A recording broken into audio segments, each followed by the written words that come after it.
I actually unfollowed almost anyone who has over like 1 million followers on TikTok. I've unfollowed because I'm like, I'm going to see your content regardless of if I follow you. So I'm just like, why am I following you?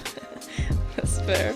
Hello and welcome to Unstitched Pod with your hosts Hannah and Vika. In this episode, we're going to be talking about building online following and share all the different tips and tricks and personal experiences of how we've grown our audience to the sizes that it is at this point, and what you can do if you're starting from zero. So stay tuned. yeah. All right. Cool. Well, let's just get ready for building a following. I have a lot to talk about myself, and I wonder if you have similar things to bring up.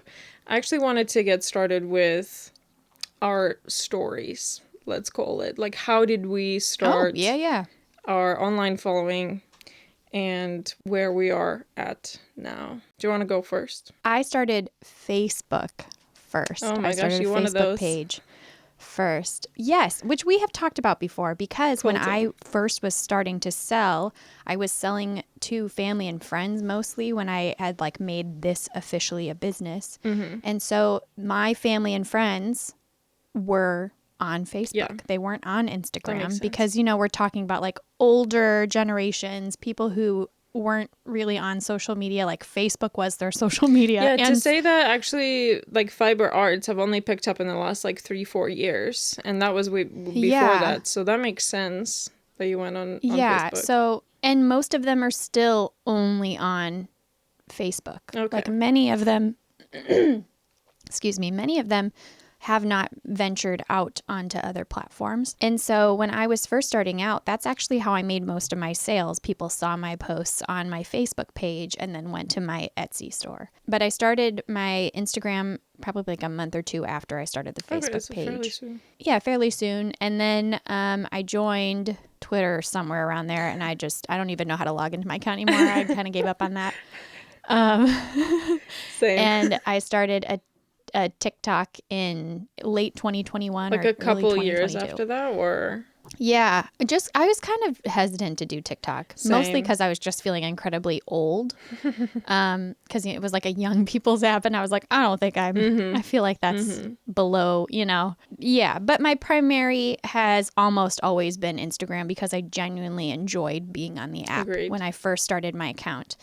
I had fun on it. I was able to connect with people and have like meaningful conversations in my DMs. I was able to have conversations in my comments section. I could follow other people. I could look for inspiration. But I could also it's when you first have an account, it's so magical to be able to like handpick who you want to follow and like who you want to fill your feed. Because back then that was like pretty much all you had. There wasn't promotional stuff. There wasn't suggested reels didn't exist.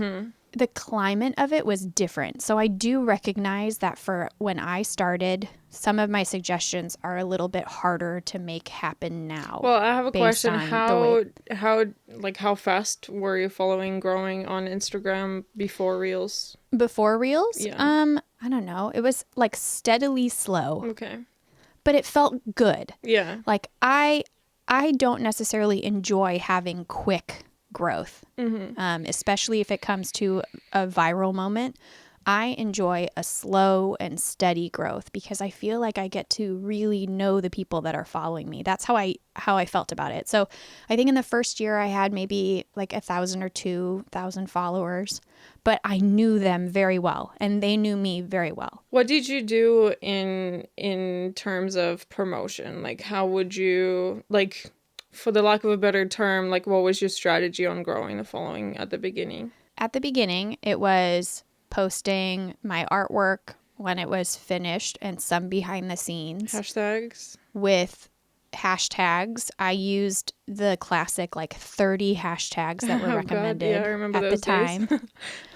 And I tagged larger pages because they're like reposters. Pretty much from the beginning there were repost pages that I would tag so that they would see it and possibly repost. And that was one of the ways to kind of grow. Or like, I never felt good, even from the beginning, I never felt good about tagging bigger accounts that were actual people. Yeah. That felt icky to me. There's proper But reposter like, pages with loads of yeah, followers. yeah. And I would tag like Joanne's, Michael's, anybody that I thought was a bigger group that maybe would be interested in seeing my artwork and sharing it. So anything that would get traction, that was one of my strategies. Did you get any of the features? Yeah. And I think that helped. Okay. That's cool. Yeah. I had a couple reposts from some of those stores. And then I never paid for ads because I was broke. So I never invested in ads, even though that was something that people recommended to me. I never did that part. And I tried to present myself as what I assumed was professional. Yeah. Like take away half of your authenticity. Yeah, so I didn't share anything about my personal life. I stuck to only what I was working on. I tried to keep pretty neutral language. I tried to keep any of my personal opinions out of my page unless it had to do with my art. I posted maybe once or twice a week. I was not consistent with that, and I would try to post the full 10 photos. Like the carousel post? Yeah. Okay. And that's pretty much it. And I would just say, check out my Etsy. I would, try, and stories weren't really a thing. Like when stories first came out, I feel like half of Instagram people jumped on it, and like that became very quickly their main way to post content. But for the other half, it was like, no, thank you. And only later, that was me as well. Like I was like, what are all these? Like I'll watch people's stories, but like I'm not gonna post them. Like it's weird. Didn't get it. It gave me weird vibes. Yeah. But now I fucking love them so much. It's like well, my favorite. And it felt too personal. And when I was trying to project this like professional, I have to like go put on a full face of makeup and like make myself look nice to like record a story. It just felt very inauthentic. Weird. Yeah. And I don't believe lives were a thing either when I first started. And yeah, so it was just steady growth. So I think after my first year, I had about 1,000 followers. I think after my second year, I was around like 3,000 followers, but my sales had always been consistent. So I think my strategy was really make myself a part of the community. Okay. Not just so that people follow me back, not just so people comment on my stuff, but genuinely try and form connections with people in my community so that they want to get to know me as much as I want to get to know them. That's so hard to navigate though. Like for you. It's so I remember hard. that like not realization, but I remember thinking this is the way to do it, but how? Yeah. Like what parts do I exclude? What parts do I include? Like is it too silly to do this? Is it too unprofessional or is it too professional? Like, where's the line? Where's the balance? I remember thinking about it and being like, that's so strange to navigate. And I do also think if there were art challenges, I also did those. And that was great because it was a hashtag that was attached to some sort of like scheduled posting thing. So there was like 100-day project, which is like you work on something for 100 days. You use the hashtag and you like post like day 1, day 2. So I did that first year. There's March and then Meet I also the Maker. did That's a big March one. Meet the Maker, which this is the first year I'm not doing it just because I just don't have the capacity for it. Oh my God. But that was huge for growth. And I do recommend people do those things if you are trying to like get yourself out because I have an opinion on that. Why? Yeah, because I'm gonna assume here, obviously, correct me if I'm wrong, is do you think that March Meet the Maker made you like built you some following and gave you some exposure because of the thing? Like because people like click on people and stuff. No. Why? No, I did follow the hashtag. So I did meet other people because I follow the hashtag March Meet the Maker. So I do think for me to make connections, that was good. No, I just think having a schedule of recommended things for you to talk about where it's like handy. A forced prompt for you. You do not have to do the mental load really of like, what am I going to post today? I'm going to look it up. This prompt says, show what my desk looks like. Yeah. Okay, I'll do that. Like that part, I think for anyone starting out is nice. If you can, and there's a couple people, Laura, I'm blanking on her handle. I want to say it's like, hey, it's Laura Jane. Do you know who I'm talking about? Maybe. I don't know. Anyway, she's an artist, and her mom is Amanda. God, my brain. Her mom's a stitcher in the United States, but she's in the UK. She has like post prompts that she has like I know who 100 you're post talking prompts about. that. Do you know what I'm talking about? Is it the mom who's in the United States? Is it the one who's got Yes. the antlers? The giraffe. Yeah, The giraffes and the chickens. Okay, you know who I'm talking about. I love them. I love both of them so much, and hopefully they don't hate me for like completely blanking on full names, but and I hope I said names correctly. Yeah, I don't know her daughter though. I didn't realize that she had a daughter in the industry. Yeah, and they're both just so kick-ass. Like I highly enjoy both of their content, but Laura makes a ton of content for people who are starting out, and it's not like gimmicky like I'm a small business social media coach kind of thing. Like she's very authentic in the way that she does things, but she has some like free offerings, and she has prompts and stuff like that. And so I highly recommend people like looking into prompts and like those kinds of things to get started, because it takes a little bit of the pressure off of like curating a perfect caption or like figuring out what to post. To seem consistent. Well, I was going to say the reason why people see growth during the March Meet the Maker is because March Meet the Maker really, like if you follow through it, it forces you to post 22 times out of like 22 days out of the month.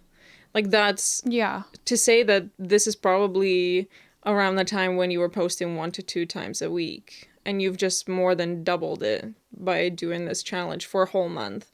Like that, I mean, it's just math, you know, but also that's for the algorithm, that's good for that. Totally. So I was correct. Laura's handle is Hey, it's Laura Jane. So I was Good close. job. Hey, it's Laura Jane.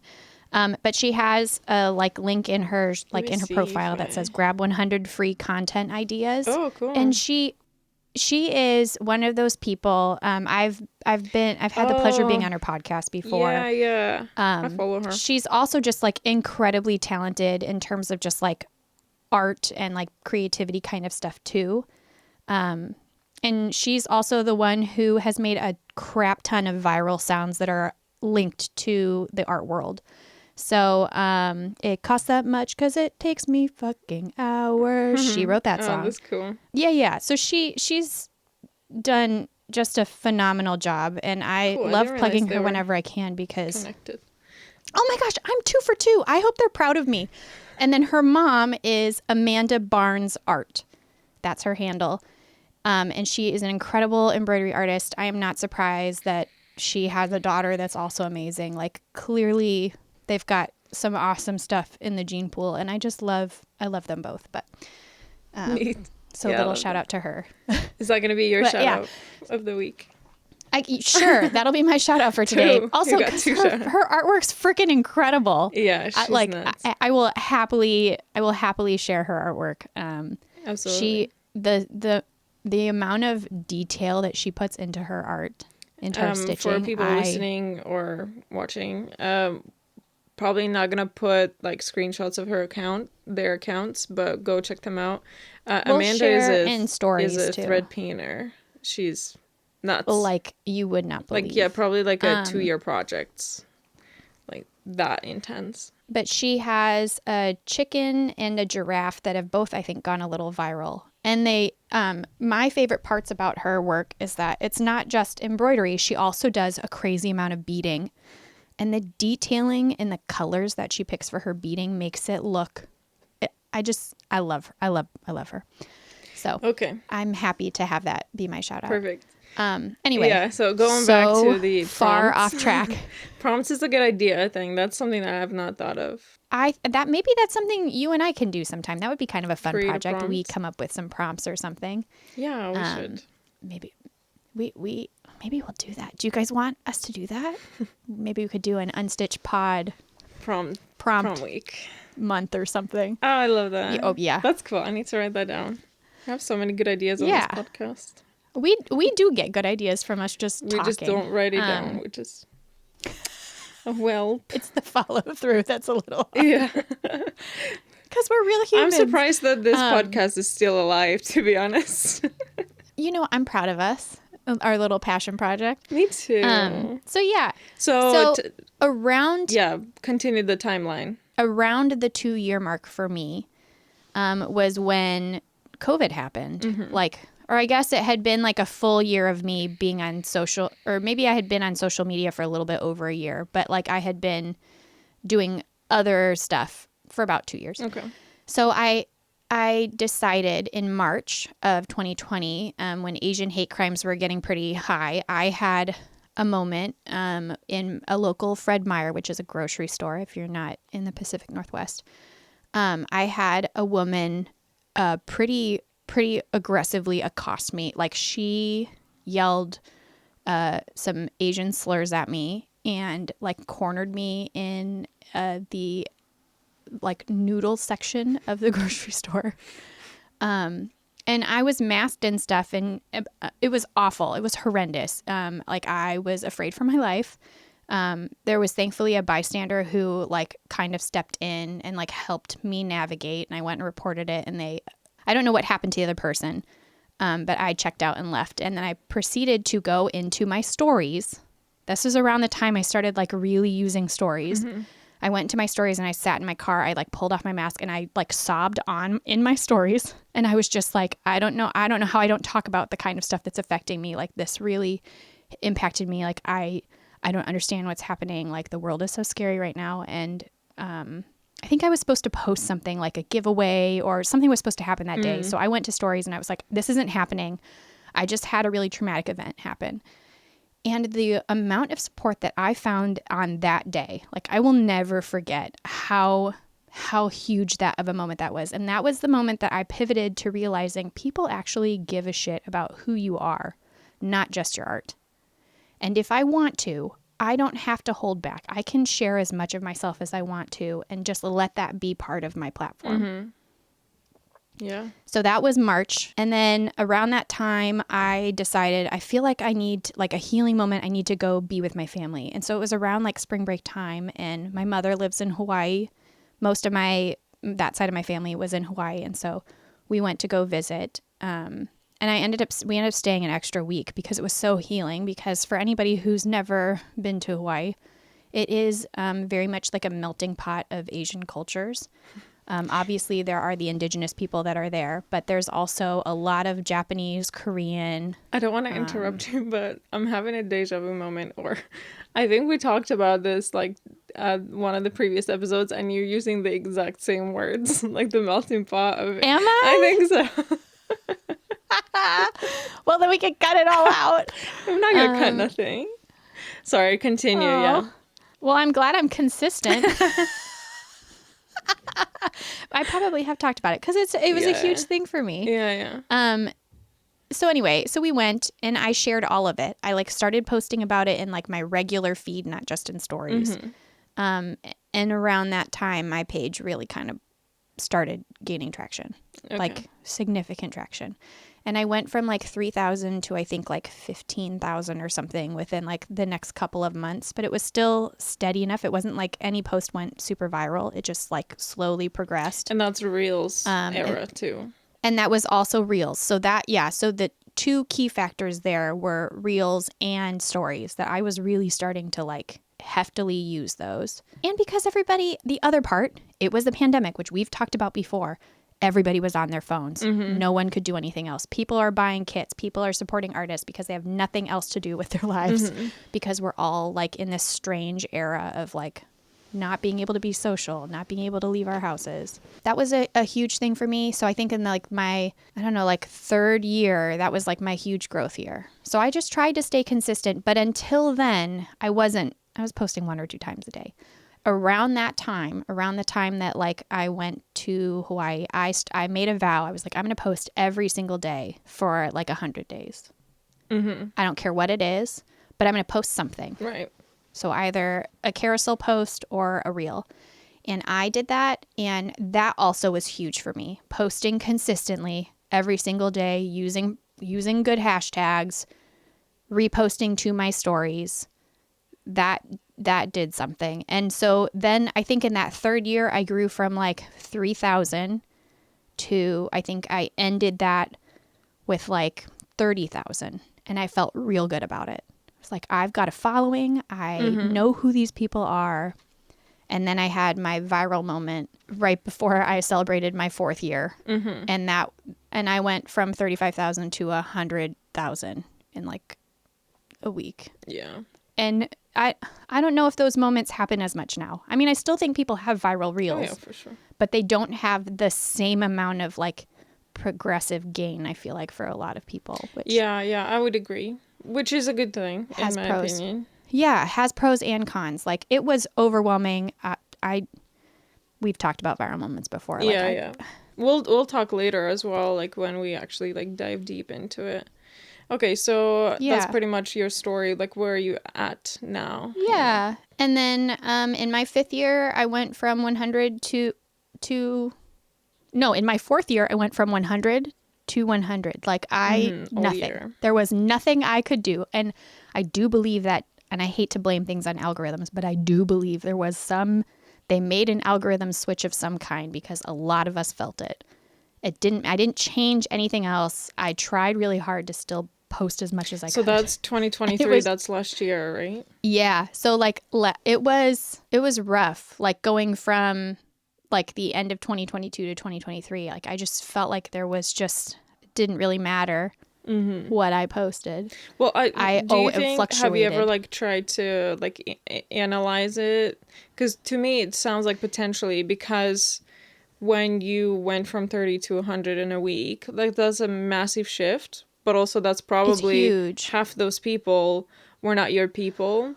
Oh, so, well, we talked about that too. Yeah. Yeah, but I feel like, you're saying that you were stagnant, but I don't think that you were stagnant. I think that you were, like, if you go and look potentially, like, if you can, like, the unfollows, you probably had, like, half of those people unfollow. Totally. And then the new half was follows from your new stuff. Absolutely. Like, I felt like most days I had, like, you've gained 100 followers. You've lost 98 followers. Yeah. But so they were, like, I also was booting things. If anything looked like a bot, didn't have any posts, didn't have a profile picture, like, followed a couple accounts, I was like, nope, that's a bot. Like, I got rid of those.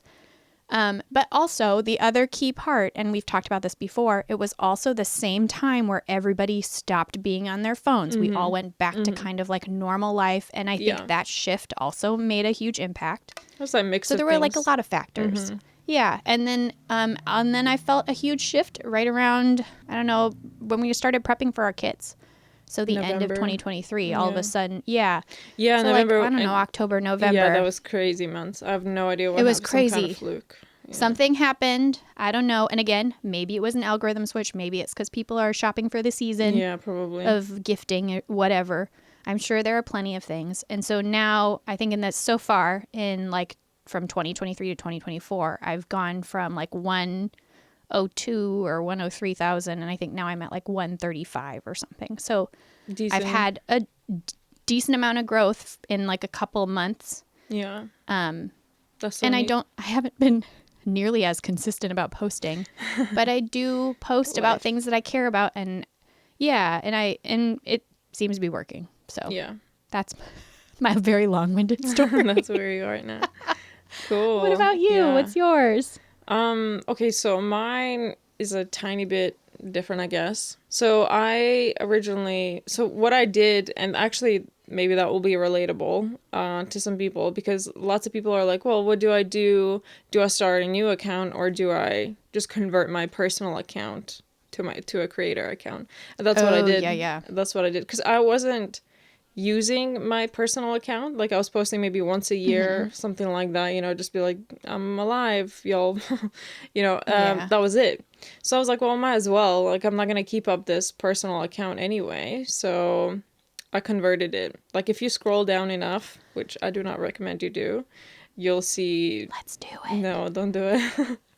I've got rid of a lot of posts from way before. Just Dang irrelevant and cringy. But yeah, so that's what I did. And I don't see anything wrong with that. Like, I don't. Wow. okay, that So would you don't have a personal account at all? no, not at Like you all. just have Not at the all. one? No, not at all. What? I know, yeah. I mean, I would say that again, I love stories, so like my personal stuff goes on stories. Yeah. But also there's a lot of stuff that I keep private. You know, there's no like I don't feel the Totally. need Yeah, to yeah. post it. Yeah.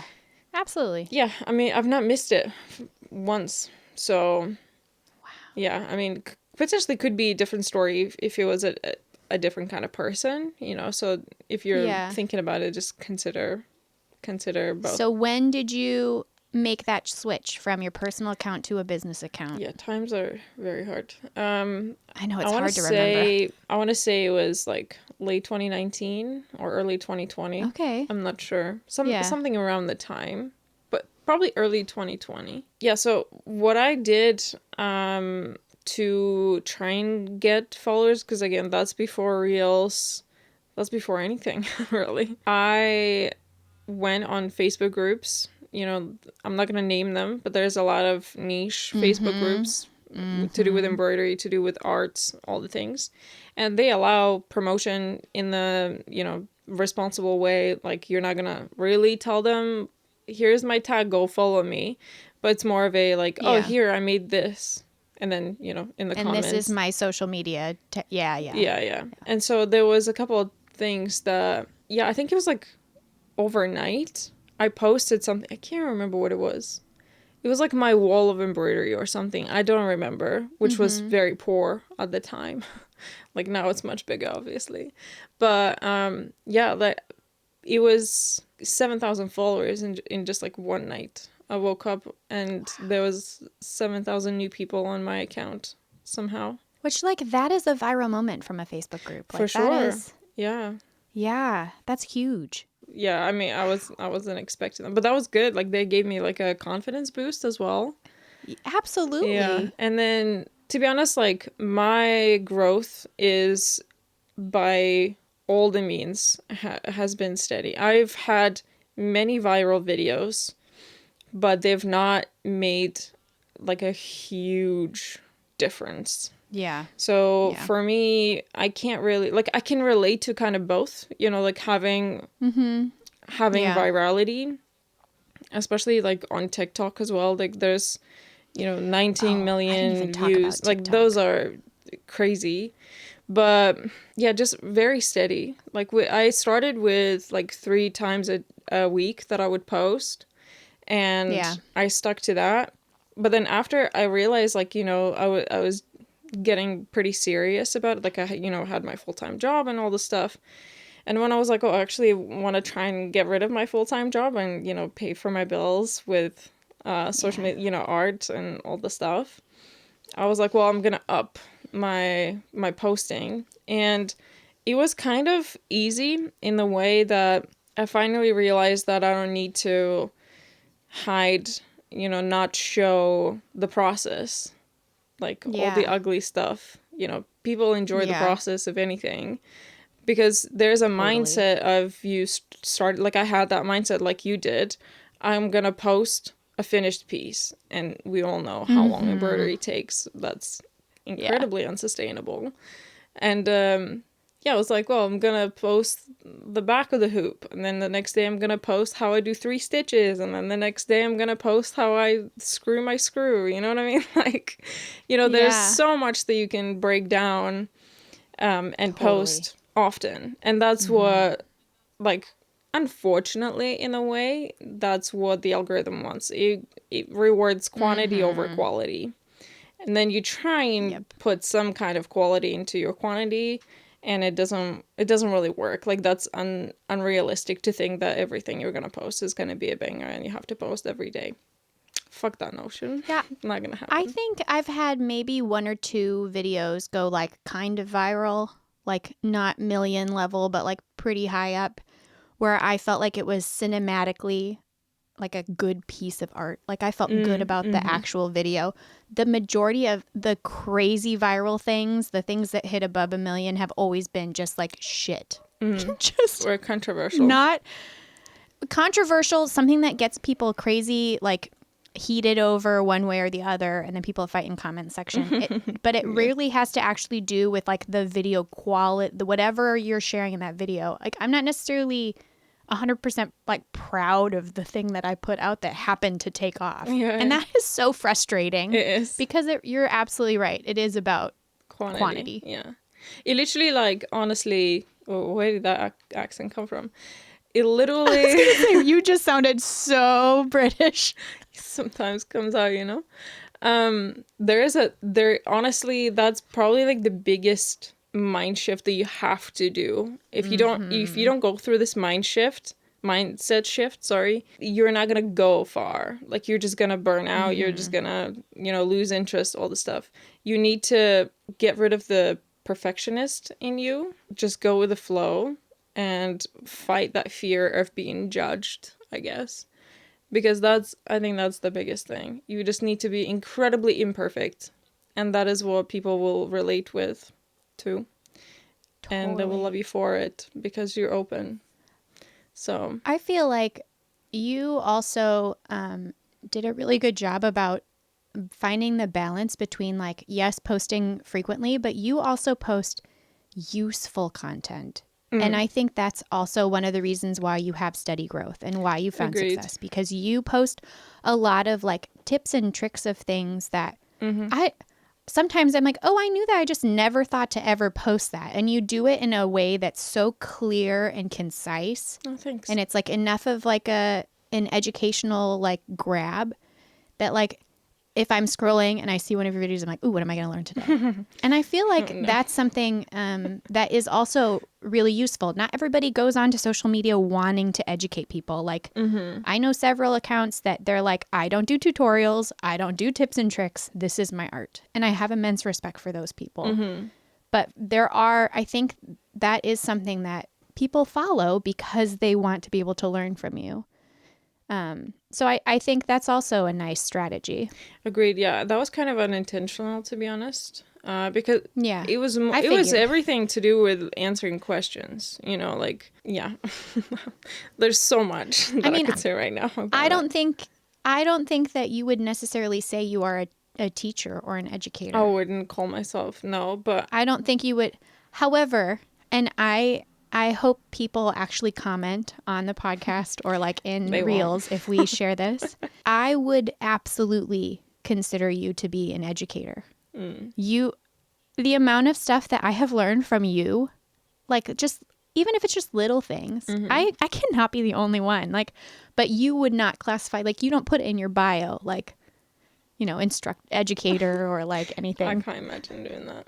I know I feel like it makes you uncomfortable, but like that is part of what you do. I've never wanted to. I get what you're saying because I do share useful information, and that's all I am. We're not about I am a sharer of useful information, and no gatekeeping. I hate that shit. Yeah. But the funny stuff. The funny thing is, there was a series of educational videos that I'd done in 2023. Because 2023 was shit. I know exactly what you're going to say. 2023 was shit. Let's just say that. It was shit, of course. Well, I don't know. I found that series incredibly good. Yeah. It was good. And I didn't finish it because it was so shit. Like, I was not getting any traction with it whatsoever. Any views. Yeah. Which is really annoying. But there was one video that got probably like the most views out of all of them, and like guys, I shared like 60 videos, something like that. So many, like a insane amount for like anyway. Guess what that video was like? Out of 60, I could be lying, it could be 30, but it was a lot. It was a lot of videos. It was every a lot. day. I remember. Out of all those videos, there was one that had the most views, and you're never gonna guess, so I'm just gonna say it. Video titled "How to Use an Embroidery Hoop." It was literally, you unscrewed this, the hoop is made out of these 3 things, and this is how you put it together. Isn't that mind-blowing? Like, Hannah, talk about shit that you don't think about sharing. I've never thought about sharing something like that until somebody in the comments to my other video was like, oh, I don't know, how do you use these hoops? Fantastic, I'll make a video about it. And it's gonna be like Shut the best up. video out of like all these insane videos that I put out, like educating people. Well, educating is a big I word. I was so disappointed in algorithms because that whole series, like I knew how much planning you had put into it and like how much time you had put into it. And I was genuinely like, this is going to take off. Like this is going to be so good. And then both of us were like, oh, what the hell? 2,000 views. What is this? Great. What is this? Yeah. I focused on talking about Instagram because I feel like that's kind of where we both Yes. feel really good about stuff. But I do want to mention, I'm going to hype you up a little bit. It's going to make you uncomfortable, and I don't care. TikTok is very much I use it because I enjoy TikTok. Like, I enjoy using the app. I enjoy the content that's on there, okay? I don't just follow embroidery stuff on there. Like, that is just like my unhinged. I love it. Mm-hmm. All of the little niche things, okay? So for me, TikTok is very secondhand.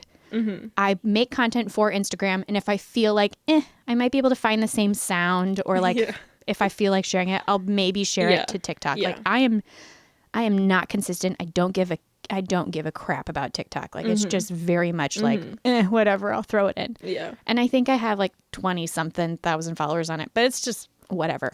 You, on the other hand, you have been consistent on both platforms. TikTok, I think you blew up pretty good there.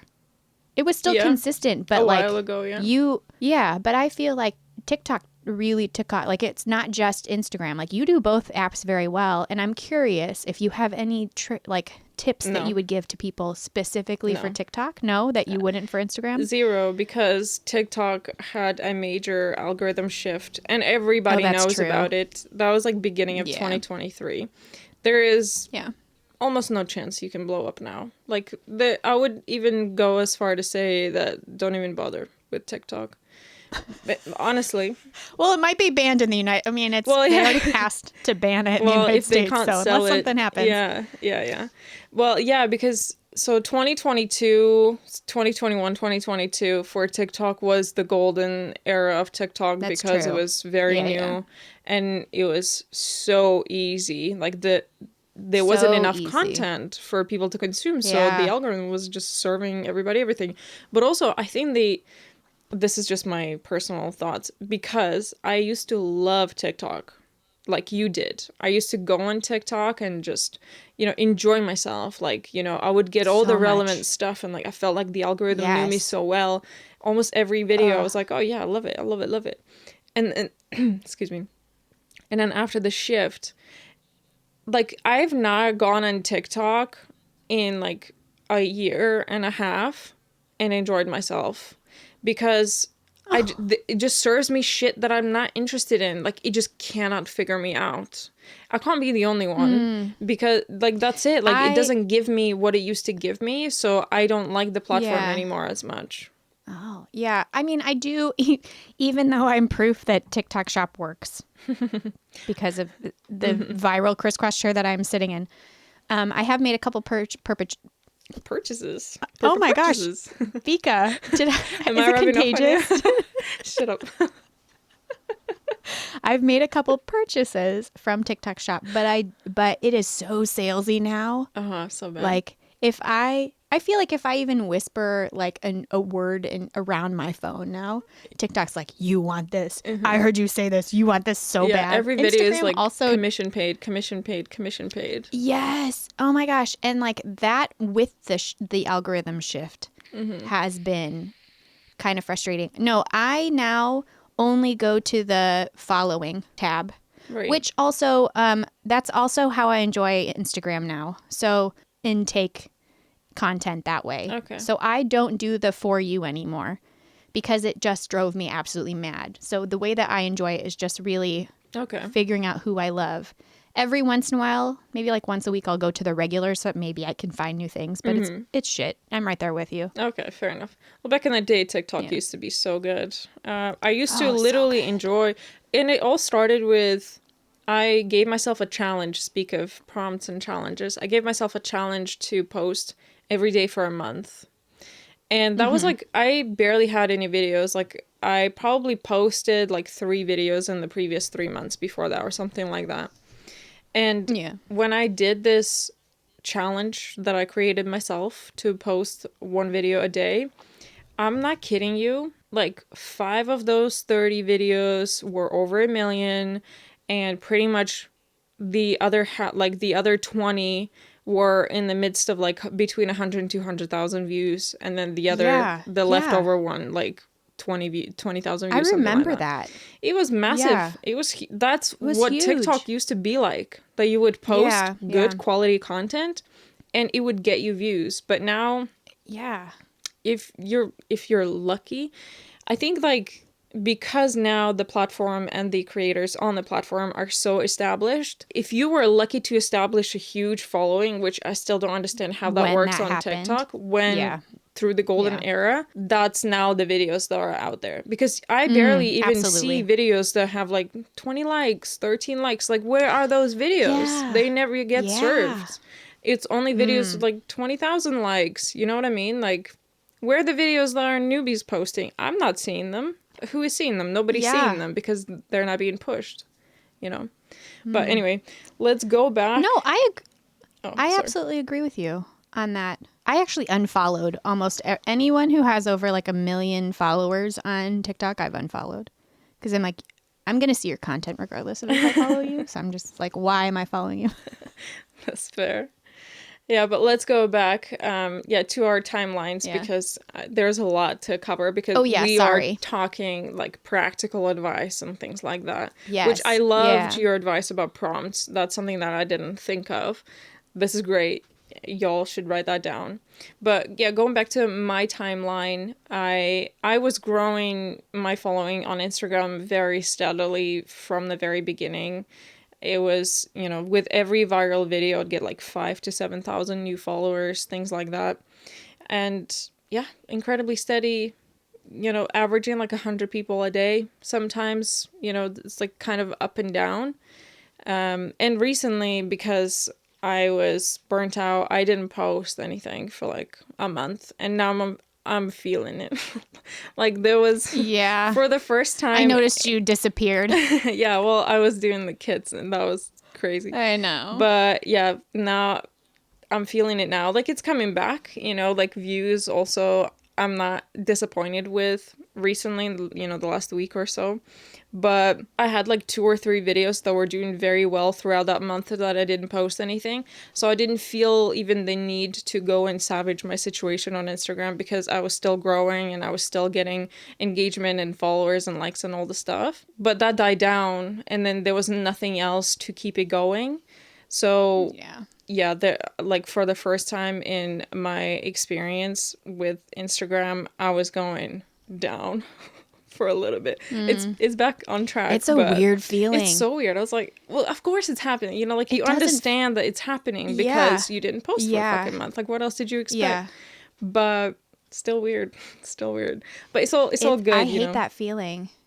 It's I not a mean, good we feeling. don't want to say we care about follower count, but it does matter. It's like if you are confidence. trying to do this to make, if you are doing this to make money, if it's not full time, even if it's just for like a side hustle, follower count and engagement does matter. Yeah.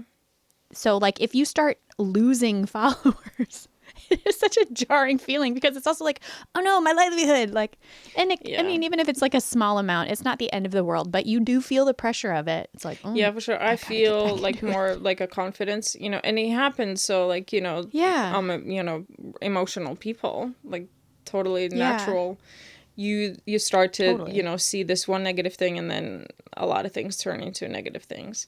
And it's very difficult to work through those feelings and just keep at it. That's that's like life advice. You know what I mean? Yeah. Just keep fucking at it no matter. Like, it's going to go up soon. But yeah. So I'm currently at like 97,000 followers. So yeah. Cool. Now, let's talk. Let's talk business. So how to build following. Because in my opinion, and in your opinion, based on the last episode, is what is recommended for your business. If you want to grow your business, if you want to start your business, in our day and age with social media ruling the world, you need to have following. Otherwise, like, where are your customers? Where are the people that will support you? They're somewhere out there, but you got to find them. And what are some practical things that we can do to find those people? And I have a few things written down. We mentioned a couple of them from my story. Those Facebook groups, it's still a thing. You can still find those niche Facebook and groups. It still works. And find your people there. 100%. There was a group that kicked me out for very stupid reasons. I'm still mad. I'm still mad about that. I mean, I'm mad because I really love that group, and now I can't see anything. So it's very sad. Well, and you get tagged and referenced in that group all the time. Fucking all the time. And yeah. I almost always respond to those being like, you know, because one of my friends and I love her. And every once in a while, I'm super tempted to be like, and she got kicked out of this group for a stupid reason, and you guys should be ashamed of yourselves. You know, people are going to be asking for this story now. We'll do an exclusive. You know, let 'em. We'll do an exclusive. Well, yeah. If you want to know this, it still makes my blood boil. I mean, Me too. That's the one thing about the caveat about those Facebook groups is that whoever admins those groups, and you kind of figure it out real quick. Like, there are certain ones I like posting in, and there are other ones I'm like, I guess I can post in that group. Mm-hmm. Because there will be like very specific guidelines on how you can post. And if like I've had posts removed before in some groups because I didn't say that I was needle or thread. But like in my caption, I was like, here's one of my videos that I made.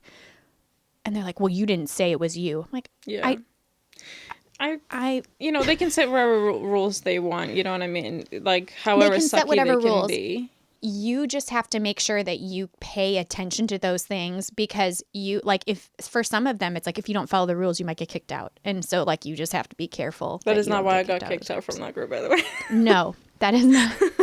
Just don't give people ideas.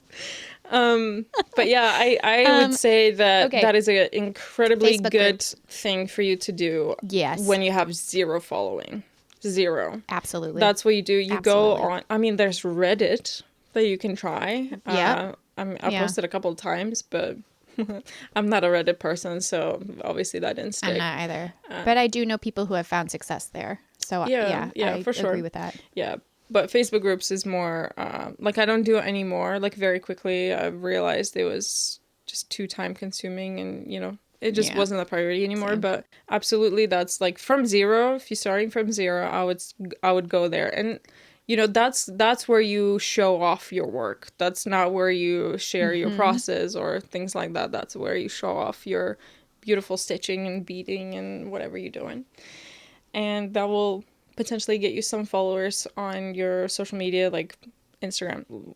Potentially, that's probably the only place where you should really worry about following is Instagram, because that's, let's just be honest, like, that's the main platform of pretty much everybody. Yeah. And it's not going anywhere. You know, like, TikTok has a lot of controversy around it because it's a Chinese-owned, or whatever. And so, like, it's always kind of scandalized of, like, what's going to happen and if it's going to get removed. But, I mean, clearly the dinosaur of social media, aka Facebook, is still a thing. And because Facebook and Instagram are both owned by Meta, they're not going away. No. And we can complain and bitch and moan about them all we want, but at the end of the day, you have to figure out how to work the system. Yeah. Like, everybody and their mom is at least on one of those apps. So, like, absolutely, you kind of just have to hunker down and just do the work. I think one of my, like, biggest advices for people is, like, it's so quick. People are so quick to, like, get like, upset when they don't have, like, huge gains right away. It's like, they just don't want to put in the work. And I get that. And like you were saying, like, part of life is you just have to keep going. You just have to try and be consistent. You have to keep showing up for yourself. And I just don't complain. Like, I mean, it's the shiny. It sucks that you shiny new object theory. Yeah. You just give up once you don't get the returns. But actually, if you just continue going, you will get those returns. If you believe in yourself and you believe that what you are posting is worth other people seeing, then you just like that's what you have to lead with. It can't be whether or not something's going to go Okay, viral or if you're going to have. I have something to add to that because Okay. I would presume, potentially wrongly, but I don't know, that a lot of the people who will be listening will not have that faith in themselves that they're creating something good. Oh, yes. And Yeah. that is a problem. But I do have something to say about fake it. it. And it is, again, an analogy. Have you heard of the water bottle cost analogy? It's very simple. Think of a water bottle that you can buy at a grocery store for pennies. The same water bottle would cost like $3 in the pub, in the bar. And then the same water bottle would cost $6 on the plane. And the take away from this is that if you're the water bottle, it's where you put yourself, like at what place you're at is what your cost is going to be. So think about it in the way of, you remember I said once that art is for the rich, and you corrected me that that's not the case. But if we kind of use that as an example, art is for the rich because art is expensive, original art. True. Yeah. So rich people can afford that, disposable income, all that stuff.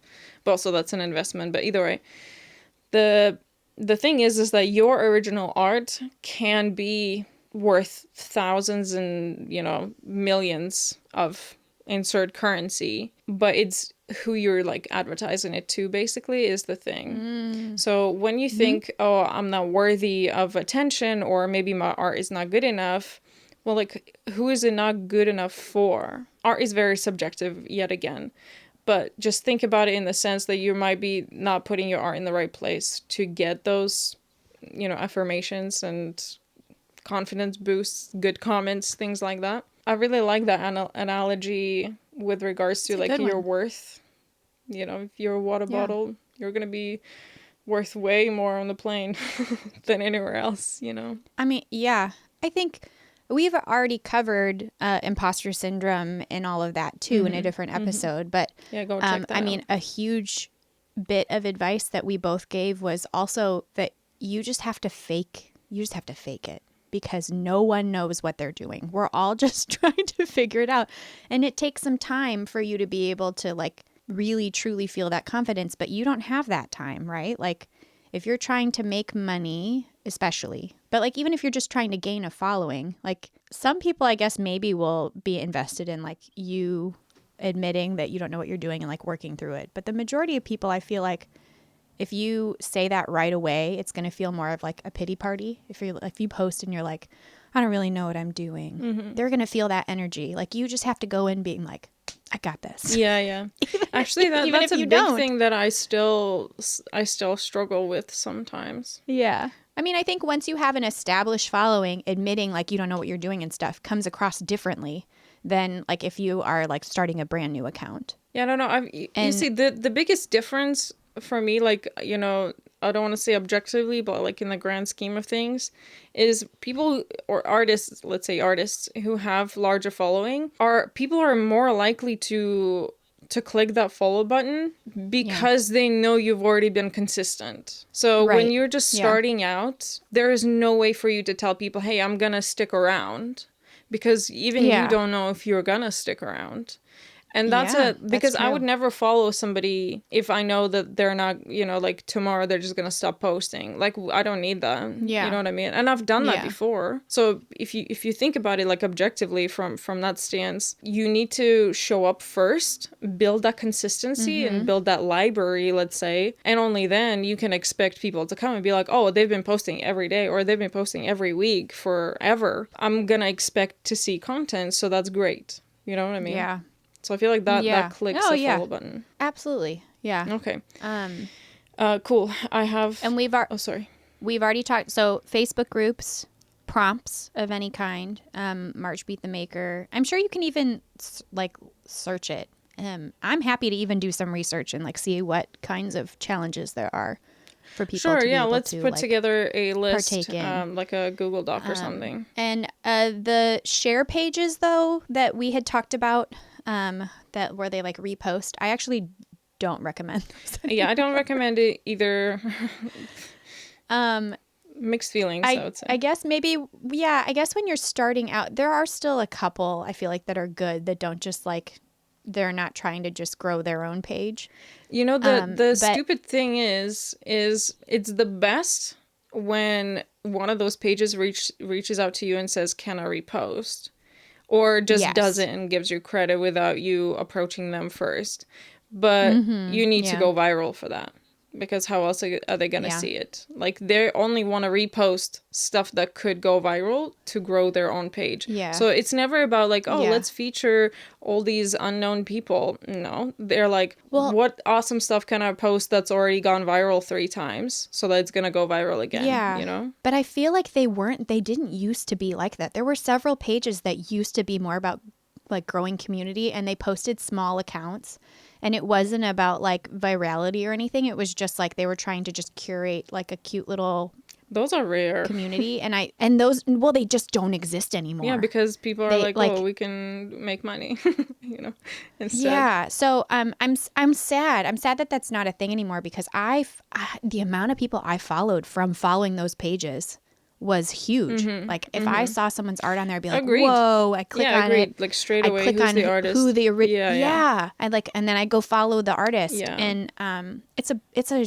true shame that that's just like not a thing anymore. I would also say beware of those pages because they will take money for features. I'm not 100% against you giving them money for a feature, but just be aware of the fact that it could go nowhere. I would say if you really want to try it, if you've like tried many things and nothing's working, I would say go for it. If you have, you know, like $50 spare or whatever, I would say if you really want to, then I don't see it as a wrong thing to do, but just be aware of like, you know, nothing is guaranteed type thing. So, and I feel like hashtags are also no longer, I mean, I think now the recommendation is like 3 to 5 hashtags. I think it's a smaller subset of hashtags. Yeah. Now. So actually that was one of my points with regards to building a following. You have to do your research. SEO, really search engine optimization, that's not necessarily anything to do with Instagram, but Instagram has its own works. Like, again, we mentioned the 30 recommended hashtags from like 2022, 2021. Way back when.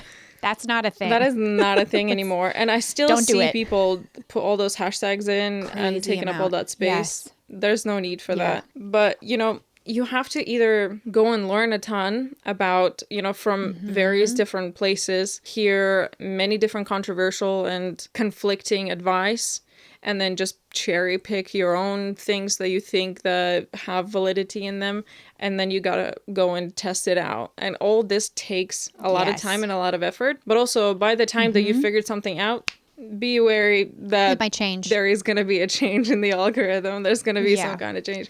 So it's constant like learning and figuring out. You have to do your research and you have to like stay up to date, let's say, on what's happening on the social media platform. If you are truly serious about growing a following, you have to treat it kind of like it's a job. You can't half-ass it and then expect to have these amazing results, because it's what you put into it that you're going to get back. I also want to mention that a huge thing that I recommend to people, I teach a course about like social media 101 at University of Oregon. And one of the main things that I like to tell people is you have to make sure that your profile, the bio information and what's in your profile, is like optimized to really get the audience that you want.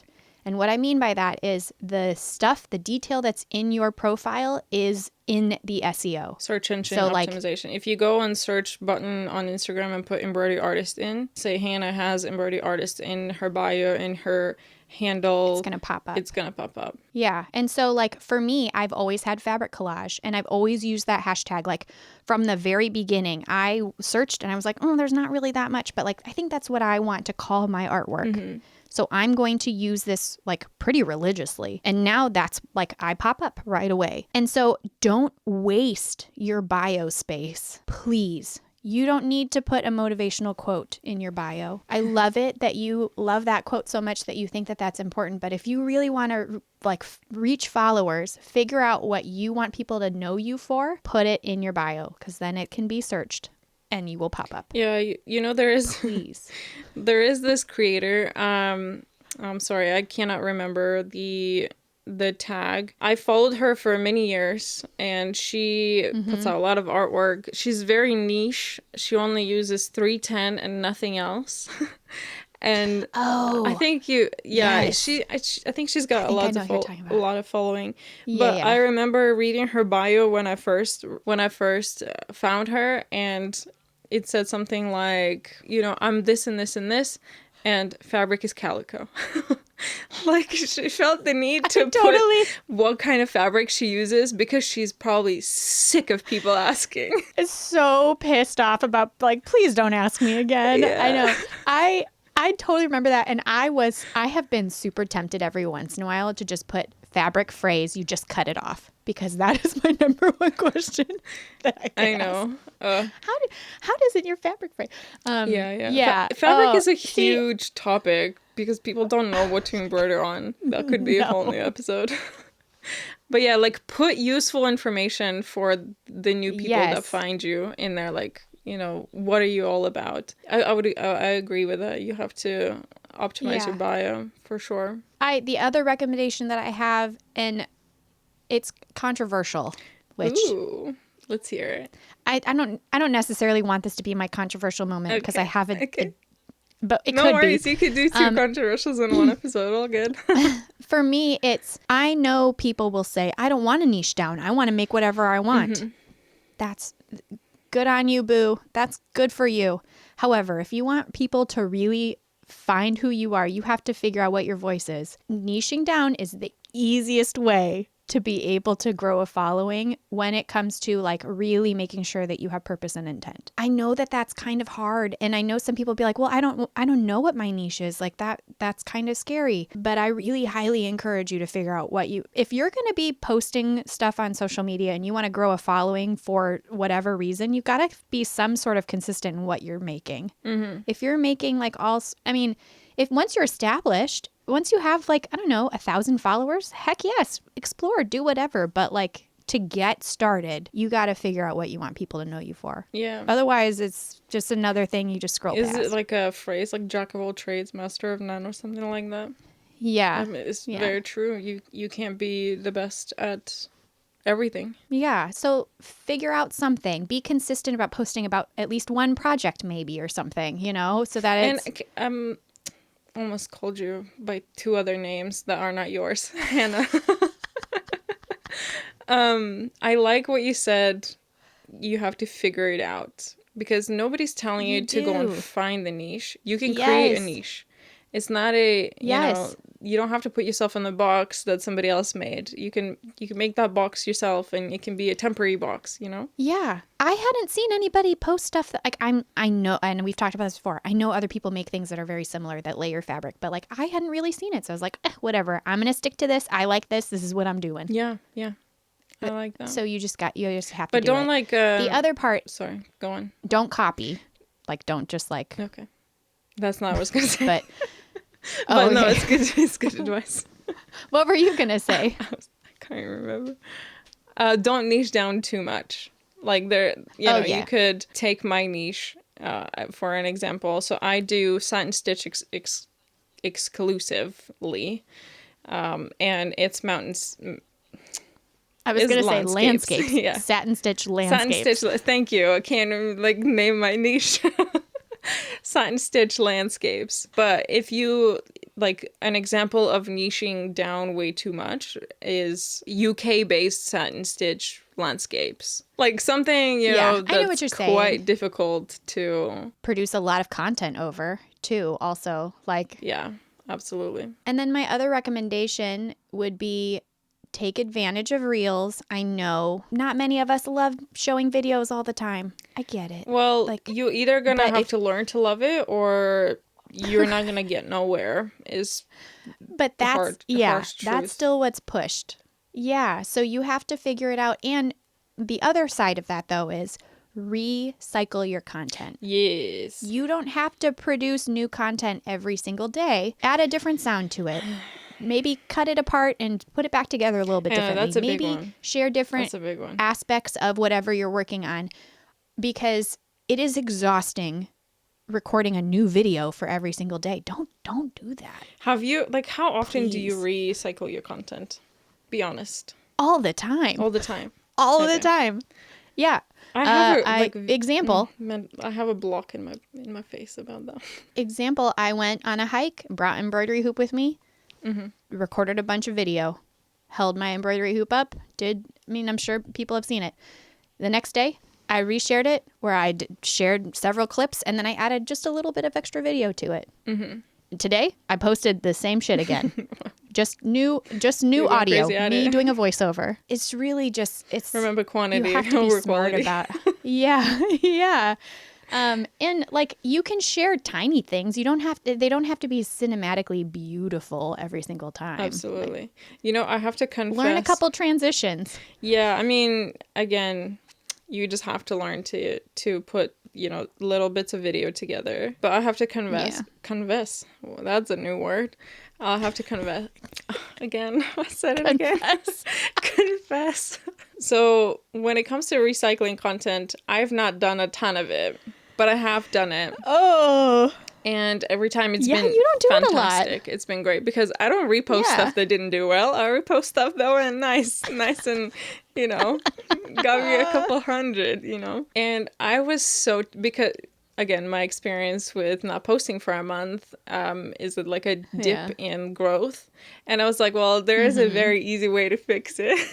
And I could easily recycle some really viral content. Just recycle stuff. But I'm still fighting it. Like, it's stupid. Like, it's in my brain that's cheating. I don't want to be cheating. But I know it's stupid and it would be a smart thing to do. I do get that. And like for me, I don't recycle a lot of content if I have already sold it or I've moved on from whatever, because I do collections, right? Yeah. So like I have a couple pieces that always do well. Like it doesn't, like if I have something that looks very similar, I could probably just constantly repost those things, even though I'm not working on them at that time.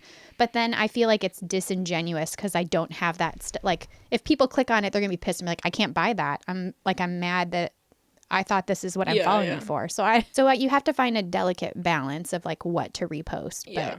For sure. But that's a really good advice because if you think about it, that's my experience with it because, again, I post a lot of helpful content or, I have posted a lot of helpful content. People always come with questions and that's what I try to do. I try to answer those questions in my content. There were multiple times that I would post the same thing with, not the same, but like, I would re-record a tutorial or something and I would post it like 6 months apart because nobody ever scrolls down your freaking feed. There was one person who did that a few days ago and she was like, I was like, whoa, you went way down. You went deep. She's like, I did. But that's like, it almost never happens. And people can't find stuff. Instagram, unfortunately, doesn't have a very good way of keeping, things together apart from highlights. I wish they would steal the albums, like how you can put things into playlists on TikTok. I wish that they would just steal that already. But they used to have guides, which I used those guides for the crazy amount of helpful content that I posted. Yeah. But they got rid of it a few months ago, gone. Which is really sad. Yeah. But I understand why. I understand why they got rid of it because nobody ever used it. But nobody ever used it because nobody ever knew that was a thing. Like you had to go and activate guides in your settings account and only then they would pop up and you'd be able to put stuff in the guides. And so nobody ever did that. No, literally no one. So annoying because it was a good place for me to put, helpful info in the right order. But anyway. The other advice that I would mention that I haven't mentioned yet, which goes with market research, figure out what the new features are that are being pushed via Instagram. So example, right now it's polls within your post. It's like new. It's new. Videos that have a poll in them generally do better because it engages your audience if people are clicking on it. And Instagram wants to know how it's doing, so it's going to push the content that has that feature. Yeah, so for right now, that is a feature that is being pushed. So utilize it. I think part of it is like, oh, well, I just got used to it and now they're changing something. You got to stick with it. So like, follow the account from like the creator of Instagram. I know it's not always like fun if you don't have to follow it necessarily, but like go check in on it every once in a while and like listen to a couple of the There's a reels lot of because he gurus almost, out there that will tell you yeah, about all these things. but like you don't have to pay someone to get that content to like know what to post. Like you don't have to hire a social media coach or anything. Just put in the work Watch and you the can get it for scroll free. the social media and you'll find it. And then the other thing would be sounds. I would highly recommend doing research into the sound It's files now very because easy like because now it's so they're easy telling you and what's trending and what's not trending. yeah, it's got a little check mark or like that Yeah, little it says graph trending. thing Yeah. next to it. Where Yeah. before you had to kind of And guess how well it's gonna do. and try and get into those before they're like crazy amount of videos. Like if you see that there's like 100,000 videos using that sound, like you might do okay on it. But if you find a sound that's trending that has under like 50,000 videos that have been created with it, you might have more success with it getting in front of people because they're trying to push that sound out more. Yeah, for sure. Also, I want to circle So. back just a little bit to when we said you have to make videos, like you have to make reels. That's non-negotiable, understandably. Yeah. So, but if you really have no background in putting videos together, you literally don't know what to do, go on YouTube and figure out how to. There is an app that's I think TikTok owns it now. It's called CapCut. I've never used it. I Yeah. don't know how good it is, but everybody seems to be using that. So it's got to be good at least. Yeah, I've never used it either. No, I professionally I always do edit that. in app. I know you're See, and crazy. I edit in. I'm one of those crazy people. I edit everything in Reels. Yeah, so CapCut, check it out. We've never used it, but Yeah. I think I can Heard good recommend it things. because I see everybody's using that. Yeah, and there are accounts. There are accounts that are wholly like all They'll their teach you how content to is use it. how you do transitions, how to do this feat. Like, Yeah, watch but also those. go on YouTube and you'll find everything you need on there. There was a couple other things that I was going to mention. One is learn storytelling in a very basic way. For example, there's things like for short form video, your first 1 to 2 seconds is the most important 1 to 2 seconds in your video, and you have to make that. It's called a hook. You have to put a hook in there to stop the scroll, basically. Things like that. There's many different strategies that you can use to build your piece of content, your piece of video content, to maximize engagement. And that's the things that you have to learn, because if your video is boring, nobody's going to stop and watch it, and you're not going to get anything out of it. So you need to learn how to make it entertaining in one way or another, and there's many different ways on how to do it. Absolutely. Just you need to study those things. That's a must. Yes. Otherwise, boring, nobody's going to care. Yeah, absolutely. The other couple of things that I have is engage with your people.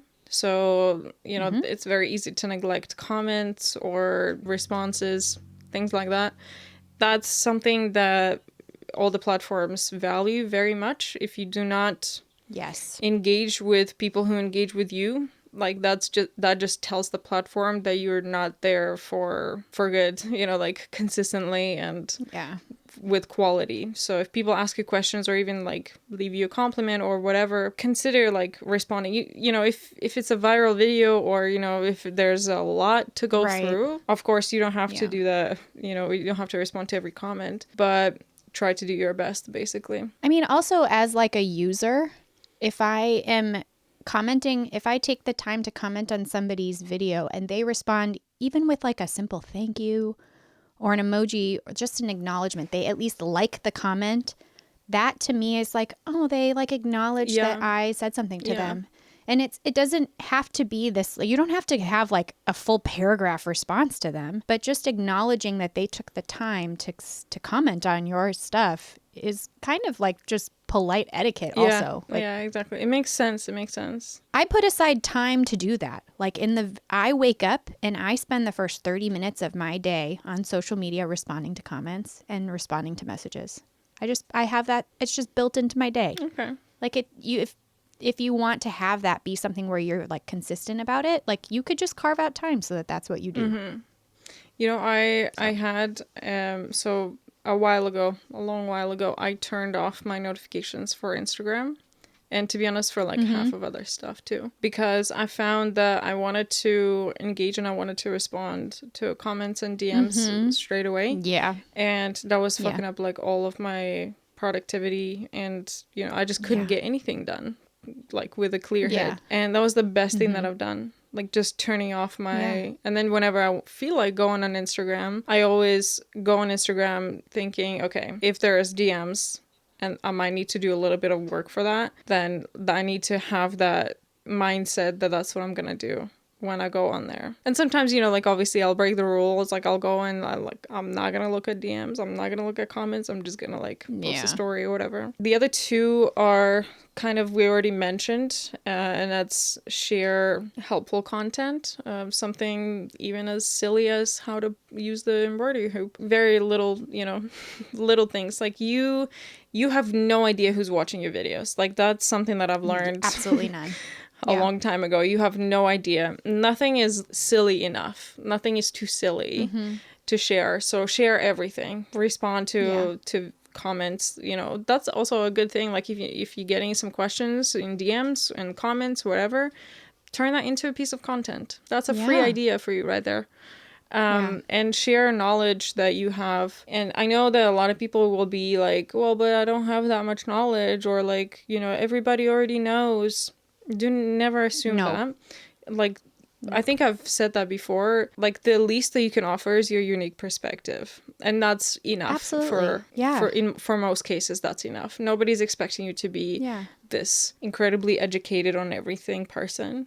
So if your unique perspective is all you have to offer, you should offer that, and that's going to be helpful to many people that you don't know. Next is was that your last one? No. Oh no, you have one more. I have a couple more. One is to do with virality. Like we already discussed that. That's not a very good, healthy thing. Episode. It can be exciting and all the stuff. In the long run, it's not the greatest of things to happen. But if you wanted to experience that, and if that's something, like, I'm all for it. You know, that's something I would enjoy having, you know, like 2-3 times a year to get something viral. Because that's a huge confidence. Traction. Yeah, a huge confidence booster. Yeah, like, totally. That can do you some really good. It can also mess you up in many ways, so just be aware. And we've talked about that. Just listen to our previous conversations. Some advice that I would give with regards to how do you know what's going to go viral. So think about it in the way of removing barriers. So, you know, the Instagram, for example, same as TikTok, they're all international platforms. So people from all over the world watch TikToks. And for the most part, you know, the algorithm will serve them stuff that's in their language, and, you know, if there's talking, things like that. But if you want to remove all the barriers, you have to remove talking points. Like, just don't talk in the videos. Example, ASMR videos. If you don't know what ASMR means, I don't even know how to explain it. How? How do you not know? You should know what ASMR is. If you don't, just Google it. ASMR videos have no barriers whatsoever. Nope. And it works for literally every single niche. You can turn anything into ASMR. You can turn walking into ASMR.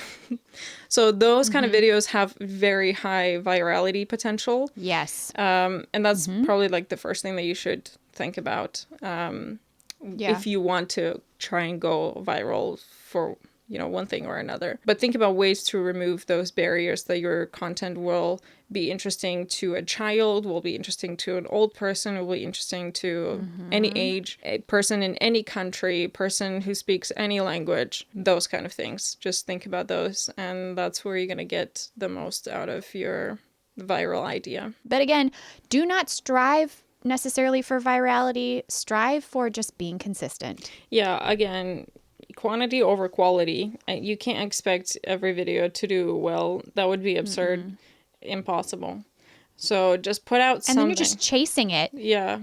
You're just chasing that feeling again. And then, like, it just feels crappy. It's common knowledge, like, I guess, within the industry, is that you have to separate the different types of content that you put out, say, to gain new followers. Think about it in terms of advertising. some advertising campaigns are all for increasing their reach, right? So we're just going to put it out there and hope that people will come to us, right? Like we'll seep out all of our people to come to us. And then what do you do for those people to continue to stay and use your product? You make content for those people. My other thing that I was going to mention, which you've already talked about a little bit, is also utilize stories. I think that has a lot of potential. If people get to kind of know you a little bit more, you can engage there. You can do polls. You can do ask me anything kind of things, questions, anything that's engaging, like a thumbs up, thumbs down kind of thing where you have, or the sliding scale heart emoji thing, like any of that stuff. If I have someone who follows me and I'm like kind of interested, like, oh, I wonder, they look like something I maybe would want to follow, and they have stories, I will watch your stories. Yeah, that's the first thing that I do. This seems like a person I might jive with. I'm going to follow them. Like, yeah, that's the first thing you do is like you check what that person is up to today, and if it correlates to the piece of content that you just found them through. Right. Yeah. Stories are vastly underutilized by a lot of people. It's a shame because it's a fun, like, low risk. They disappear, you know, like it's... Yeah, I agree. I love stories. They're so fun. Much. Me too. But yeah, cool. The last little bit. Literally the last point, I'm sorry, I kept saying that, but this is the last thing that I have written down, is if you are offering products or you're selling something, you have to advertise yourself. You can't not. Yep.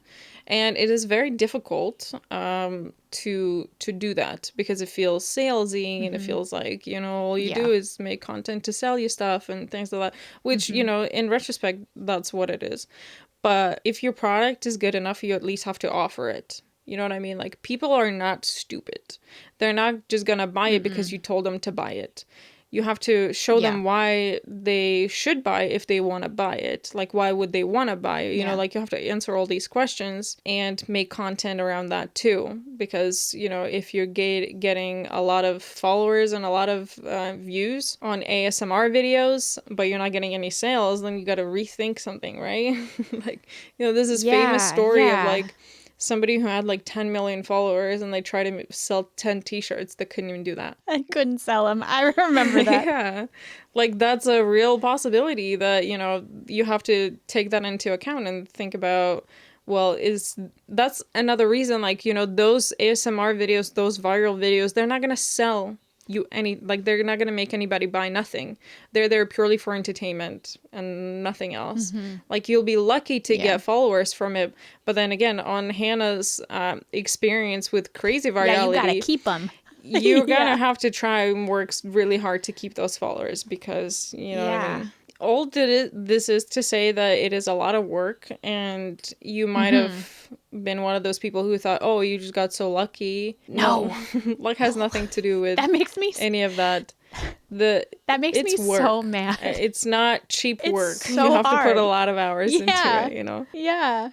But, you know, we found ways to enjoy it. Like, for example, I love video editing and everything to do with video making. That's, you know, that's a side passion of mine. So I'm happy to be utilizing that. So, you know, there's things that you will learn to enjoy or discover that you enjoy about, you know, content making and things like that. I love making transitions. I love making transition videos. I highly enjoy them. Yeah, you do lots of those. And I love making time-lapse. Yeah, and I love making time-lapse videos. Like, those are very, like, I love watching time-lapse videos, but I highly enjoy making them too. It's very satisfying to see, like, 5 hours of work in, like, a 30-second video. So you just have to figure out what brings you joy in it. And also, again, the people in this community, if you really want to make it happen, there are so many people online that will lift you up and, like, shout you out and, like, engage with you as much as you engage with them. And it's such a cool thing to be a part of. I second that. Absolutely.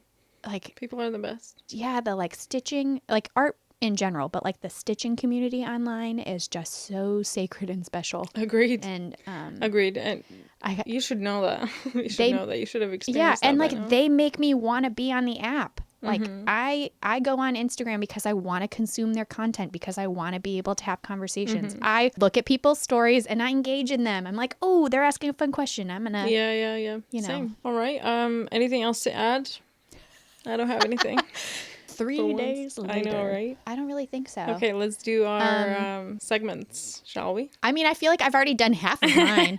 So No. I already shared. My artist shout out for today is going to be Amanda Barnes Art on Instagram. She is amazing. She's sick. I fell in love with her chickens first, the pieces that she made of chickens. So if you scroll through your content and you see the chickens, I freaking love them. Yeah, go check her out. But also, she is such a delightful human being, and like I highly enjoy her content. It's just pure joy. And my artist feature is somebody super awesome. They're called Pigeon Coop Designs. Yes. Oh, Max. Yes. I love Max. Max is awesome. He's a cross-stitch designer. Incredible artist. Just amazing. Yeah. So much detail. Like, attention to detail is like level 3000. Absolutely love what he does. Everything. And Same. he's just releasing, in the process of releasing a book of cross-stitch patterns, which I can't wait to get now that I'm a cross-stitcher, but I would absolutely love to support him in any way. And he's just great. Amazing. And he's so good. He's so kind. He also is one of the people that made me rethink cross stitch. Like, Agreed. And I've told him this before. If I ever were to try cross stitch again, I would go for his patterns. Yes. I loathe it. It is not a fun experience for me. However, his patterns are so fucking cool. So good. Yeah, just like next level. Next level. And like they tickle my brain in a certain way. Like he uses specific colors and like just the design aesthetic. I mean, you can tell there's is so much that goes into the process of. Yeah. I love him. I love how bossy he is. He's like, stop asking me this question. Like, this is very fun to answer. Like, y'all chill out.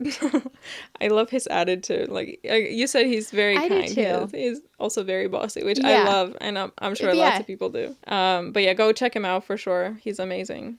That's a good one. I know. I have such good shout outs. I'm a little mad you shared that one because then I can't share it later because I like it. I agree. I agree. I highly enjoy his content. Amazing. Awesome. Okay, let's do our color of the episode. My color, and I've already forgotten it, is 918. 918? Not.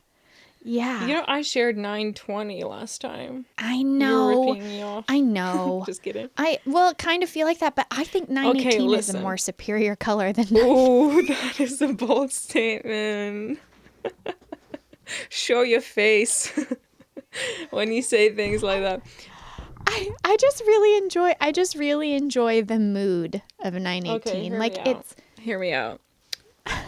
9, 18, 9, 19, 9, 20, 9, 21, 9, 22 are all have special places in my heart. They are the best oranges ever. Just the best. No. Well, it's like brown orange. No, but 918 is like has more of like a purpley red tint to it. No, it doesn't. Yeah, it does. I'm looking at it right now. See, I'm right. It's like a pretty magenta. It's like a fuchsia-y. Oh no, I said the wrong number. Okay. 9-7. Okay. I said the wrong 9-17. I lie. 9-17. Oh my god. I was trying to squint and look. Maybe I need new glasses. New glasses. No, 9-17. It's like a beautiful like fuchsia color. Okay. Well, you got me freaking excited for no reason. Thanks very much. I do enjoy those 9s though, which is probably why I said it. But wow. Because those are. Oh, I do gotta love say, all I've of those. never ever used 9-17 in my life. I don't think. What? It looks beautiful. I use it in almost every single floral scape that I make. Makes sense. It's pink.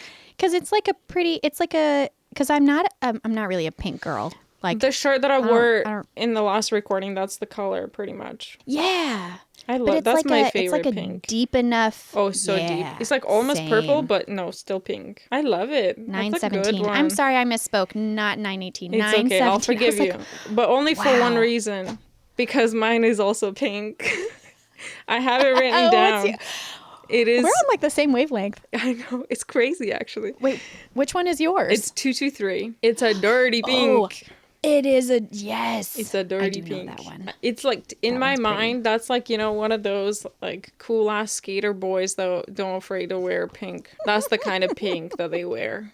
The dirty pink.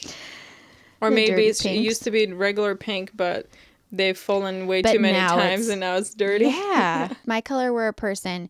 It's the one who is like self-reliant but doesn't boast about it. That's what I view that color. It's just Oh, like interesting. that's how I feel about that color. Like I always just feel so good To about me, using it it. feels like, you know, it's like I don't have my shit together, but at least I have colorful hair, you know? Hey now. Oh, what, not about you, love. what are you trying to say? Nothing. Not you at all, not you. I love that. That's Aw. cool. That's cool. All right, let's do the trend. I'll share my trend. So I saw this video of a girl stitching through her ears.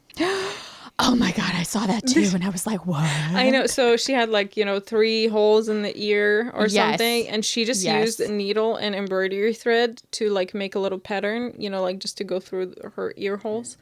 And I thought that was very fucking clever. Probably not healthy, but maybe for an evening, if you're going out or something, that could be sick. Yeah. I thought that was really creative that she did that. It's fun. What's your trend? My trend, and I don't really necessarily think it's like a new trend of any kind. Like I feel like it's been around, but stitching on shoes. And I highly enjoy it. There's a couple accounts specifically that almost all like they have that's like one of the things they're known Have you for. seen like the Taylor Swift ones? There's an account that Yeah, only like- stitches Converse, but it's all Taylor Swift stuff. It's all Taylor Swift. it. Yeah, like that is a very niche kind That of is thing. very, but like but it's big enough because there's so many fans. Like, Yeah. probably bigger than my niche, right. Yeah. right? Yeah, Taylor Swift has her own country at this point, yeah, I feel like. more. Yeah. No, but I just I think it's a really cool thing, like to be able to express yourself on like a very simple pair of sneakers or like Yeah. even the mesh part on like a pair of boots. You know what? Like 2.5 years ago, I made a video. I bought these pairs of Vans and I'm gonna embroider on them, and that was it. You didn't? I am not kidding. I bought 2 pairs of Vans specifically to embroider on them and make content around it. They're still in their boxes. Yeah. This is and your sign. You I gotta do know. it, Vika. I have a design, everything. I just need to find the time. The thing is, Do it. I'm a Vans girl. I have no other shoe but Vans. Like, that's literally it. And I've had 2 pairs of brand new Vans sitting in my closet for 2.5 years because I can't bring myself to make one fucking video about it. And I'm so mad at myself. Like, there was actually a couple of people, because that video was like, you know, it was around the time that my videos were getting loads of views. And there was like a couple of people recently, they were like, well, how about that bloody video now? It's been too long. Oh my gosh, I think I remember that one. Yeah. You need to do it. I need to do it. But yeah. anyway, it's a trend that I love. I think it's that's so great. clever. That's great. So, I love that's that. mine. That's cool. Let's do relatable or not. Relatable or not, you tell me. When the person who's an artist and you go on their, say, Instagram page or TikTok page, and you go in their bio and there's a link to their website. And you go on their website and you click about, or you go into their like privacy policy. I mean, nobody ever goes, but if you go there and every time that they talk about themselves, they say we, like, we're here to, you know, to help you. I hate that. And we value your privacy, all those things. And it is so clear that there's just one person who runs the page, Drives me who runs the insane.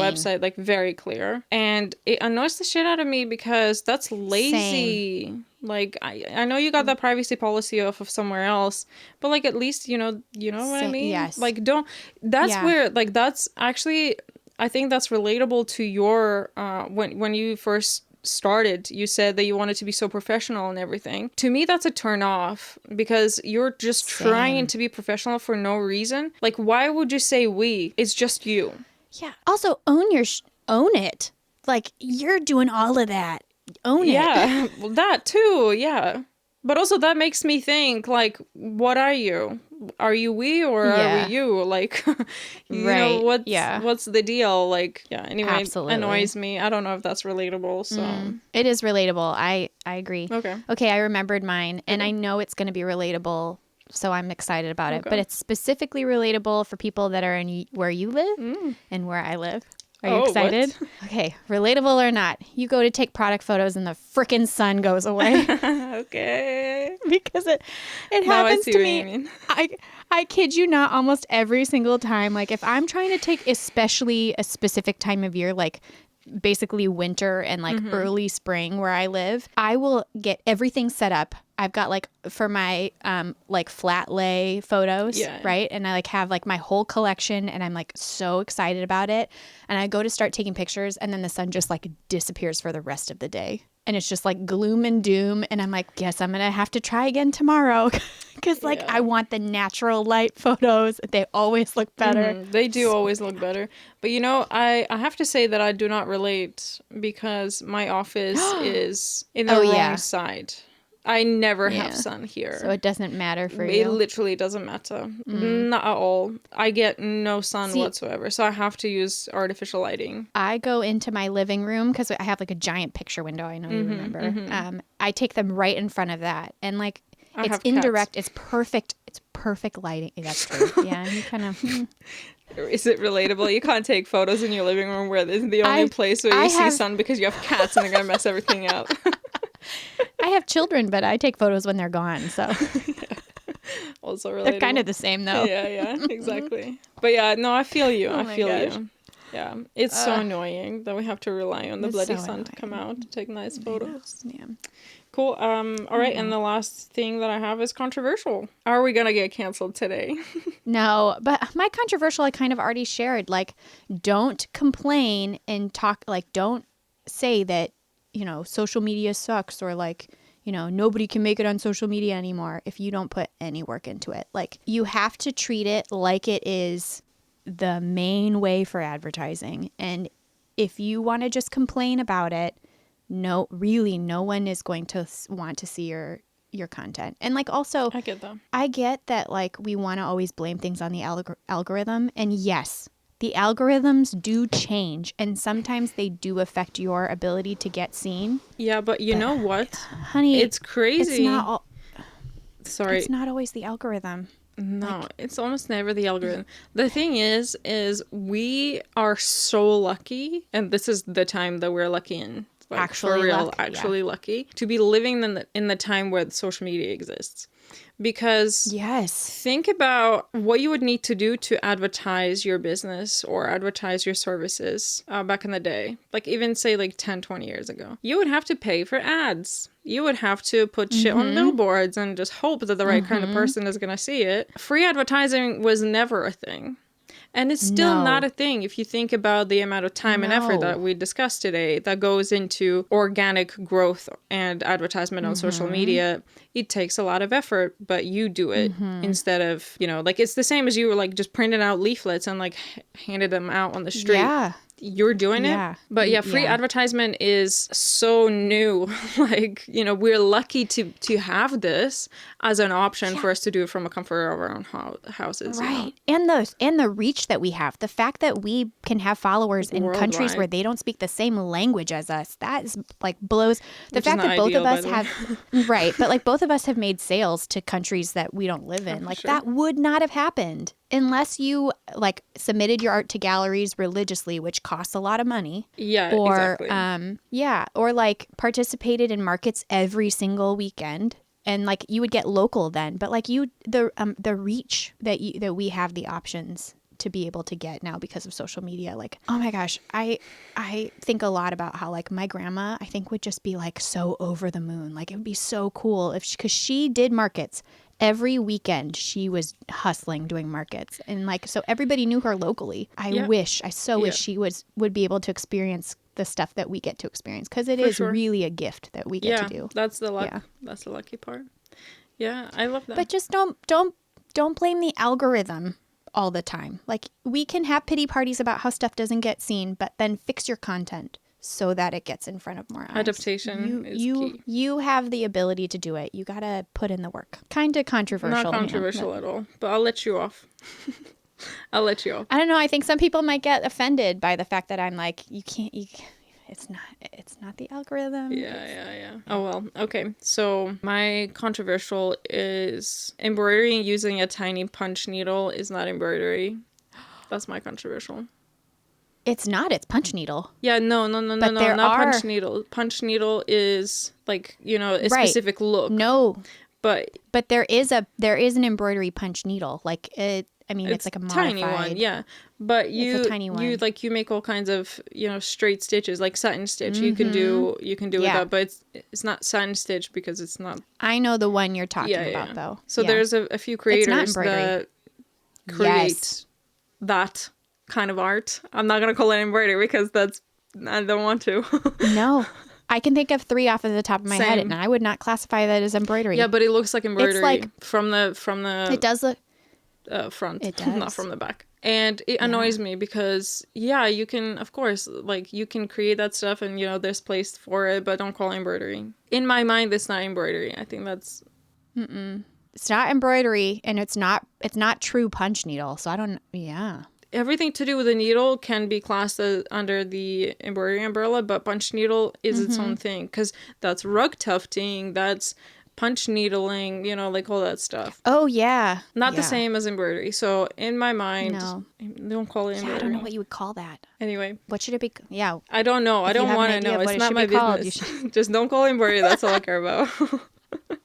And that is it. That is all I have for today. That's it. A very long episode again. Look at us go. Yeah, look at us go. I think this was a good episode. Lots of useful info. I do too. I feel shared. I think every time we finish an episode, we feel like that's good stuff, but we just never know. So give us some feedback, rate and review us, especially on Apple Podcasts if you enjoy our content, because that helps our podcast get seen by more people. And we are a pretty niche podcast, so we want to be able to have the people that are world of embroidery, we want them to find us. Share it. So I love when people share it. I always oh my gosh, same. Yeah, like, makes me so this happy. person that I follow is like, I'm just stitching and listening to the Unstitched Pod, and I'm like, oh, that's so cute. I recently went through and read all of the reviews that we have, which all of the reviews, there's not a ton, but on Apple Podcasts, and it made me a little teary-eyed because like people say just like, and some of them I don't know, cute. Just said like the most kind things about us. And we put this out, we think that it's fun content, but sometimes the world can be a little cruel and mean. So it's nice that our little hub, our little corner of the world is so kind. It's nice to see. I love, that's what I love about this community. It's just so giving and so kind. But anyway, thank you for getting stitched with us. We will see you in a couple weeks with a new episode. Bye.